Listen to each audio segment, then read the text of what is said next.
I am really excited today to be talking with Sara Robinson, who is the author of Choose You, a self-care journal. And among other things, Sara is actually super busy and does a lot of stuff. So Sara, tell us about Choose You and who it's for. Yes, so I'm really excited. This is a journal that's being published by Adams Media, which is an imprint of Simon & Schuster, and it is written for women. I'd say ages, it was a big age range, and I was like, oh, that feels like a lot of pressure that everyone's going to be into this, but I'd say women, late 20s, early 30s, even into their 50s will enjoy this. It's really for anyone who wants to have more self-care in their life. Someone who likes to journal. I know that's not necessarily for everybody, but if you're interested in adding more self-care, into learning a little bit more self-care, though it's a journal, it's got some information on what self-care is and how to incorporate it more into your life. And it's got some tips and quotes. And so, yeah, it's for you or anyone in your family that you think, you know what, they need to take a little bit more care of themselves, and I want to support them in that. Yeah, that's awesome. I am excited. As you know, I pre-ordered my copy because I can't wait to get it. I am what I like to call a journal convert. So I was never really into journaling before. So I like the idea of having a little bit of tips and things mixed in with it and some sort of like pre-designated space for me to write. And I think that will help me a lot. Yes. And when I actually was brought onto the project, they already had an idea of kind of what they wanted. And so I felt like, well, I don't necessarily have a lot to say in this, but as we got started, they were open to my feedback and how the journal was presented. And so I love it because there's spaces where you can actually write, but then there's some check boxes like, how was I feeling before, during, and after? So there's ways that you can capture the information without it being overwhelming, because let's face it, we're busy. And I think that, like a lot of these extra things we might want to do, if it takes too much time or too much thought, we're not going to do it. So I like that, you can both write, but you can also just make some quick notes, check some things, and you can still have the experience and learn about it and hopefully improve your ability to do self-care moving forward. Yeah, awesome. I love that. So how you mentioned that the journal it sounds like it was a bit underway when you came on board. So how did the project come about for you? Yeah, so this is still one of the biggest shocking things that has happened to me. So I have a blog that I really don't pay any attention to now, because the blog thankfully has turned into all sorts of other work, which I'm very thankful about, sort of all either writing or writing adjacent, which has been really great. So out of the blue in March of 2018, I got an email that said, I'm from Adams Media and we are thinking of doing a self-care journal, and we wanted to know if you would like to discuss this project. And at first I was like, is this a joke? Is this about you? Of course I Googled. I'm like, who is this Adams Media? I'm like, oh, no, they are legit. Okay. And again, super out of the blue, very shocking. And so, yeah, they came to me. Basically, they had this project in mind. I think they were probably looking at other writers as well. And thankfully, because of my blog, they found at least one post that I'd written on self-care activities, but then they probably saw on the blog, this is something that I write about, or I'd say had written about somewhat regularly. So they saw that I can create content of this kind. And so we basically got on the phone and discussed what they had in mind. And it was a very quick turnaround. They basically needed the content in a month because their publish date is about 6 weeks from now. So the plan was to have it out for the holidays and for New Year's, when people are tending to want to make changes and put themselves first. So yeah, the project was already in motion and they had a very clear idea of what they were looking for. But thankfully, I felt good about that and felt like I could deliver what it was that they were asking for. Mm-hmm. I love that. It just goes to show that when you have great content and you put it out there, even though, like you say, you weren't paying much attention to your blog, people still find you because you have that amazing content and they see that you're an expert and that they need your help. So that's really good. Yeah. So I think for, any writers, obviously there's lots of types of writing we can do, but having some sort of online presence of somewhere that someone could find you, it doesn't always have to be a blog, because your own blog is a lot of time to keep up. But I think because I had put the time and energy into it, and there was a lot of like SEO juice behind that, when someone Googles self-care activities, my post is one of the ones that pops up. So that groundwork that I had laid previously really helps. But having some sort of online presence and a way for people to find you, again, I think this is rare. A lot of times authors are like, oh my gosh, they found you. I can't believe that. I had to pitch and I, pitched again and I was rejected. And I know how fortunate I am that it all went down this way. But, you know, if a publisher is going to look for someone, you want to be found. So. Yeah, for sure. And that actually answers my next question as far as how you got found and how you're being published, because there are so many ways to publish now. Yes. With self-publishing and all the options available. So you have another book coming out, Self-Care for Moms. Yes. So is that a similar story with that one? Yeah. So basically, as I finished up the journal project very quickly, because it was, I think, just about a month between when I signed my contract to when my content was due, I thought, well, you know, let's keep this ball rolling. This was great. I could do this again. So I pitched a different type of journal, and they said, well, no, we don't want to do that, but we've been thinking about doing a self-care book for moms. Would you be interested in talking more about that? And of course I want to talk more about that. And so I was heading to a conference not long after this email about the book came about. And I said, I'm heading out of town. Can we revisit this when I'm back? Which was early May of this year, 2018. And so in that time, I sort of gave it a little bit more thought about what I would want to do in a self-care book for moms, because even though I knew they wanted to do this, I thought they were just sort of in the more beginning stages. And so when I returned from the conference, we kind of emailed, we had a phone call, and though my initial ideas were different than what they had pictured, we were able to really come together for something that both the publisher and myself were really excited about. And in both of these, I will say it wasn't just a phone call like, oh, do you want to write this? And I said, yes. In both cases, I did sort of have to pitch. So they weren't interested in me for the journal, but I had to put together a sample, essentially, of here's what I would see included in this intro chapter. Here are a couple. Actually, I think they only asked for one example of each. They wanted one quote that would be sort of an example of what I would do. They wanted a tip, and they wanted an activity. And I like to go above and beyond. Not excessively so, right? Because people are busy and they don't want to read 30 pages, but I gave them a few different examples so that they could see how I would write, the tone that I would take, and things like that. And then it also, once I got the project in both cases, it was helpful for me because I knew what they were looking for was in line with what I'd done. So for that second book, it was the same sort of process where I presented, here's what I would like to do. The acquisitions editor who approached me had to basically give it to the team to say, here's who I think would be good for this book. And then I was accepted and they sent me a contract, and then the writing happened. I did have more time for the self-care book for moms, but that was probably a quick turnaround too. I think I had about 4 months for that one. Oh, wow. That's even 4 months still when you think of the scope of the project. Like, that's a pretty big project for a short time frame of 4 months. So yes, definitely. Yeah. So how did you manage, like, even with the journal, even though it's, a smaller project, but you had a shorter deadline. So how did you manage those deadlines, and how did you find time to write? Because I know that you wear many other hats as an editor and content manager, and, you've got your blog. So how did you do that? Yeah, so it really was about creating a schedule, prioritizing, and then sticking to that. So this is really, I'd say, when my blog just fell off. Like, it had already sort of fallen off of things, and it's like I always had a to-do on my list, but it just kept moving, like, do this on the blog, and it's still there 6 months later. So you have to put certain things aside, I think. And so I do have other jobs that I get paid for that I have to deliver things on an ongoing basis. So those still became priorities. But writing for the book became even more of a priority over things like my blog, which I don't directly get paid for. So I had to create a schedule and really stick to it. It was nice that in both of these projects, it was very easily sort of chunked out for me. Like, I needed X amount of quotes, X amount of tips, and X amount of activities for the journal. And then the self-care book for moms is basically 2 chapters of content.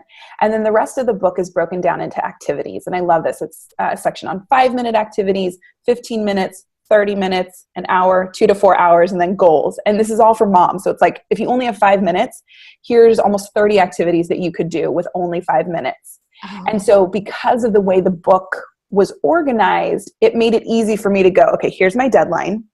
I have 160 activities to turn in and 2 chapters. How am I going to break this down? So I literally every day was like, I need to write 3 activities today. I need to write 4 activities today. Today I can do 2. And then on the weekends, I would edit and then I would back it up so that I didn't lose anything.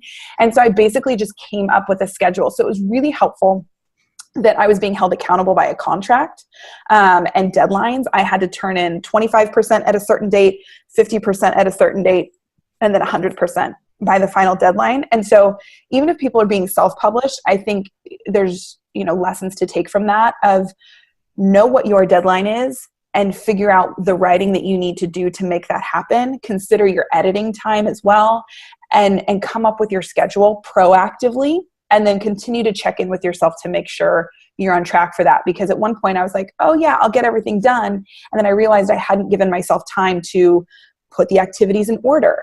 I had to code everything for the publisher in a certain way so that it can be edited and developed appropriately. I, had to make sure I had certain things like an intro here and a section intro there. And so I had to adjust and make sure I had time on the back end before that deadline.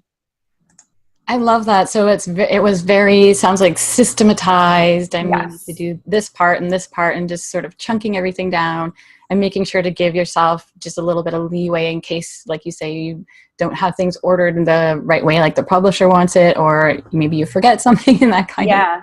Yeah. And I also, to help kind of keep me motivated, so I did not come up with this idea. You might be familiar with KJ Del Antonia and Jess Leahy. They have a podcast, #AmWriting. And so I don't know that they came up with this system, but a lot of people in their group use this idea of giving yourself a sticker when you meet your writing goals. And so I took this on. I didn't do it for the journal, but when I got the second book, I'm like, okay, I'm going to give myself a sticker every day I hit my writing goals. So for me, it was like 3 activities in their group. It's like, oh, I need to write 3,000 words today. A lot of them are also working on books or just articles. And so it's like, you give yourself a sticker if you hit your goal. And so it was really fun to see, like, look, this week I got all of my stickers. And, so it's just I think a fun way to keep yourself motivated and on track. Yeah, I have actually done the sticker method before, and it is really fun to just see. I had printed off a calendar and I was just sticking the sticker every time I wrote, and it was really fun to just see the stickers kind of add up. Yeah.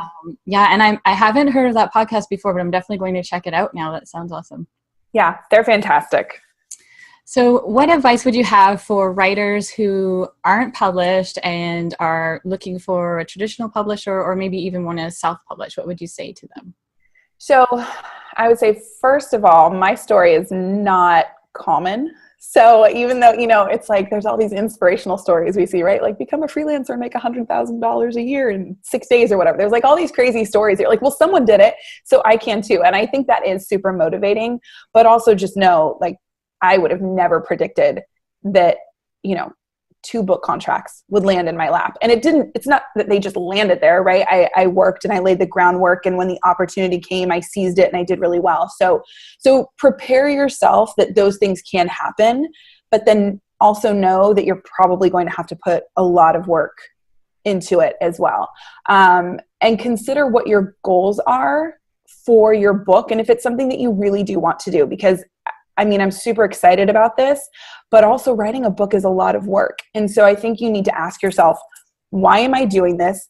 Do I have a story I want to tell? Is there information I have that isn't already out there, or I have a different angle on it? Because whether you self-publish or you pursue traditional publishing, there's a lot of work that goes into it. So just be sort of mentally prepared for that. And if you decide you don't want to write a book, that's okay too. There's lots of other ways that you can get your information out there, whether it's blogging for yourself or other people, or, doing somewhere in between, like a shorter blog post and a longer book, right? Maybe it's an ebook. It doesn't have to be this traditional thing, though it is really cool to see a printed book with your name on it. That is super exciting. But there's a lot of work that goes into it. And I would say, if you're going to self-publish, which I haven't done, so you can take this with a grain of salt, but I've seen a number of people self-publish, you really want to do it well.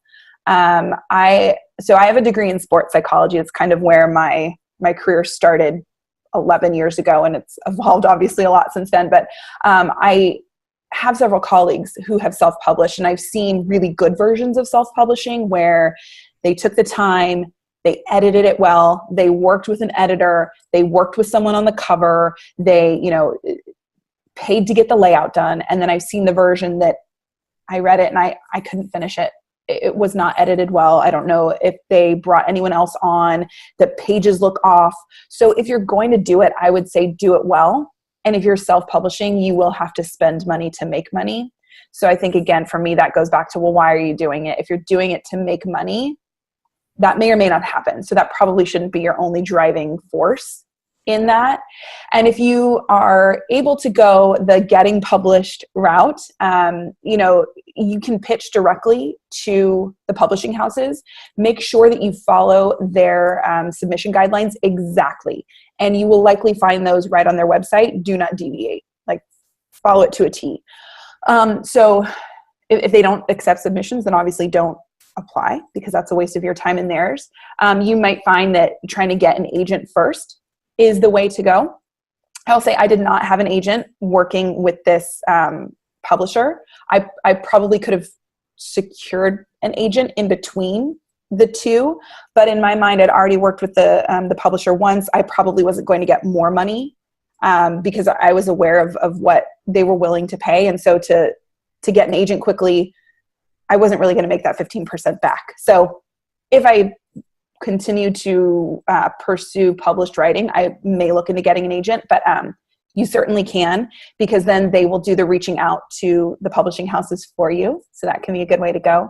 And then if you have the opportunity to write a book for a publisher, whether it's just pitching yourself for it, go above and beyond. Again, don't give them 35 pages, but if they ask for, 1 page of a sample, give them 2. One of the things I did when I pitched for the journal was I pulled up my Pinterest stats. And I said, look at how many pins I have directing traffic to self-care posts. Look at how in my Google Analytics of my top 10 posts, how many of these are around self-care. So I was like, I've got the place to drop in about my book, which I should do that. That reminds me, I need to do that on those posts. But I sort of, you have to sell yourself. Your writing may not be enough. So in my mind, I was like, I'm not only pitching my writing, I'm pitching myself as the person to write this book. So if you do have the opportunity, or you're reaching out to traditional publishers, I would say, within reason, you're not just talking about the story, but it's like, why are you the person who should do this? And who do you have in your network that can help promote this? Because for publishers, it is about making money. And if you have people in your network, if you've got a great following, if you don't, it's okay. It's not necessarily make or break, but it is helpful to have some sort of influence or following, or connections with influence and following. Mm-hmm. Yeah, I think that's really important to note. And I'm glad that you added about it's okay if you don't, because I've heard people say that you need to have 50,000 followers. And I think that's really discouraging to people. I personally don't believe that you need to have that. But like you say, you do need to be able to promote yourself. And I think that publishers do look for that. And then like you were saying earlier, always do your best. I mean, you did your best on your blog and they found you, and without you even trying, because you had amazing content up there. So I think those two things are super important, and to know why you're doing it, of course, as well. Yeah. And I definitely did not have 50,000 followers. I would love it. I think I was like, I've got 5,000 followers on Pinterest, but look how Pinterest is driving traffic. I've got, 5,000 followers on Twitter. I have 400 people on my mailing list. I mean, my numbers were not impressive, but they're not zero either. And thankfully, those numbers also sort of help to show that the type of content that they wanted to create was in line with what my followers wanted. So, if you have 50,000 followers, but it's in the beauty niche and you're writing a political thriller, that's actually not helpful, right? Your following does not care about your book. So you need to sort of spin it so that the publisher is interested. So it's like, well, yeah, I've got 50,000 followers, but my uncle is this political analyst who's going to tweet the crap out of my book. So that is what you want to know. You know what I mean? So it might not be it's the 50,000. It might be the one person you have connected to. Like, if Reese Witherspoon and you can get in her book club, well, there you go. So, it's not always about those big numbers. Yeah, for sure. So is there anything else you want to share before we tell everyone when your books are coming out? Yeah. So I think, again, just knowing that it will be a lot of work. And if you decide to take it on, it can also be really rewarding. So don't let the amount of work or the potential stress stop you from doing it. I know a lot of your followers are moms, so life gets busy, it gets hard, but you got to prioritize this in yourself. And I think that's true with self-care too. So don't be afraid to put these things first. Don't feel guilty about it. I mean, I felt really good about it because I actually, I got paid for it, right? I was fortunate enough to get a book contract where I got an advance. So I was like, well, I'm making money from this. I have to do it. I'm getting paid for it. And I know that sometimes when it's like our own project or it's self-publishing, it's like, well, I can do that later. So I'd say take the money idea off of it in that respect. Like if you're writing a book and this is something you want to do, prioritize it. You may not be able to prioritize it over every single thing, right? Whether you have a paid job or not, but it does need to be a priority, and look at what you can put to the side and just not worry about. Like, I wish I was still taking care of my blog, but I'm not. And I just decided I'm not going to feel bad about it because I've had all these amazing things ultimately come from it. So yeah, you got to put aside any of the guilt or feeling bad. And if you've decided to do this, do it and feel good about it, and just shift some other things to the side if needed. Yeah, I think guilt can be a real time waster. You can spend so much time feeling bad about things instead of moving forward with what you are working on. And I mean, you spent the time on your blog, in the past, and now it's led to other things. So there's also that to think about. So I know Choose You is coming out in November. When in November can we purchase the book? Yeah, so November 13th. And of course, if you're interested, you can pre-order, and I would love that. Thank you for that. So it will be out November 13th, and it should be in stores then too. So I know it'll be in Barnes & Noble. I think it might be at Target. You can pre-order at Target. So I'm like super fingers crossed that it could actually show up in Target. I don't really understand how these things work. But you can buy it online, and then coming November 13th, it will be available in some retail locations. And then the self-care book for moms is not out for a while. I have to be super patient for that one. It won't be out until April 2019, just in time for Mother's Day. So that one, I just turned in content about a month ago. So we're in kind of all the editing stages of that. So it'll be a while, but it's coming. Yeah. But still, when you think of it, that's not really too long, and that's perfect timing for Mother's Day. What an awesome gift for moms.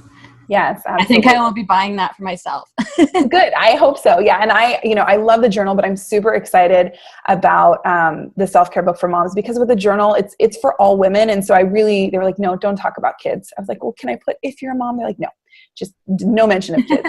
But in the book for moms, it's all about moms, but it also is all about the reality of being a mom and having kids. And I could kind of, be a little more realistic about things like, yeah, you can do some stretching, but just know that a child might climb on you. Or, like painting your nails is really great. This is a fun activity to have kids join, but if they do it for you, you're going to want, Q-tips and nail polish remover. So it was like, it could be a little more like fun and realistic and, looking at what it's like to be a mom and try and do self-care. And I felt like I got to put a little bit more of my personality in there. So that one, I'm excited about both, but that one I'm like really excited about. Yeah, I love that you've broken it down into things you can do in different time frames. That was when you said that, I was like, oh, I need to get that. Yeah, and I can't take credit for that structure, but I love it because it's so true. There's so many things that you can do just with 5 intentional minutes, and then you can build up from there. I mean, you shouldn't only do self-care in 5 minutes at a time, but there's so much you can do, and self-care really is a lot broader than people think. I think especially than moms think. Like, a bubble bath is nice, but I don't have time for that. If I eat too much chocolate, then that negates the working out I'm doing. So it's like, those things are like, oh, self-care. It's so much more than that. And so hopefully that's part of what the book sheds light on. And then also there's so many things that you can do for yourself that really help you take care of yourself and can be done pretty quickly and are very effective. That's awesome. So where is the best place for people to follow you? So you can find me on my not very busy blog, Get Mom Balanced. But if you want to find out more about the book and where you can order it, it's at getmombalanced.com/choose-you. And then I'm on Twitter sometimes. Still, I got a Facebook page. I'll be honest, I don't do a whole lot. Oh, I have a newsletter. When I remember to send that out, it's supposed to be weekly. Michelle knows. I'm like, it's been 3 weeks. Sorry, everyone. I think that's how I start all my emails lately. Oh, oops. sorry, I forgot again. So there's lots of ways you can find me, but I'm not always active on those. It's so funny because I don't even notice until you say, oh, did you notice that I didn't send an email last week? That's good feedback. I should because I think everybody's busy and time just goes by, and then you think about it and like, oh yeah, she didn't send an email last week. I know. Well, I do that. I'm like, oh, it's only been 2 weeks, and I look, I'm like, it's been a month. Oops. But yeah, I mean, people don't care. They're not that interested. And I think your email list, if people are interested in following you, I think it is a really great way because they will get updates on the book and everything else that you're doing too. So thank you. And I do try. Thank you. And I do try in that newsletter to actually give, helpful tips and ideas about balance and, organization of your life and mental skills for moms, kind of the things that I should be writing about on the blog, but don't have time to do. When I do get around to writing, I, try to like give you a little sneak peek into what's going on, but then also some actually hopefully helpful information and ideas to balance your life and maybe feel a little bit less stressed about things. Thank you so much for talking with me today. Are you still doing editing? Can I recommend you to people, or are you mostly writing now? I am, I'm mostly writing and project managing. Editing, I still love to do, but it's one of those things that got pushed lower and lower down on the priority list. I'm feeling like maybe in the next couple months, things are going to kind of settle down with the books out of the way. I have another project that I finished, so it's not off the table entirely, but I do think I'm going to be more selective about my editing jobs and really making sure like it's a great fit for the writer and myself, and it's a project I'm excited to do. And as you know, my editing isn't like the crossing the T's and the dotting the I's. It's really that more developmental and, like helping make sure the story makes sense, the order of the content, like really giving ideas. So when I edit, it's like, it takes up a lot of my mental energy. So yeah, it's moved down on the priorities list, but it's not off entirely. For the right project, I would come out of my mini retirement. That's awesome. For those of you that don't know, Sara edited my book, Keep More Money, and she did an amazing job. So if she does get time, I highly recommend it. Thank you. So, thank you again. And I can't wait for your books to come out. And I hope you have an amazing launch for both of them. Thank you. Thanks. Bye. Bye.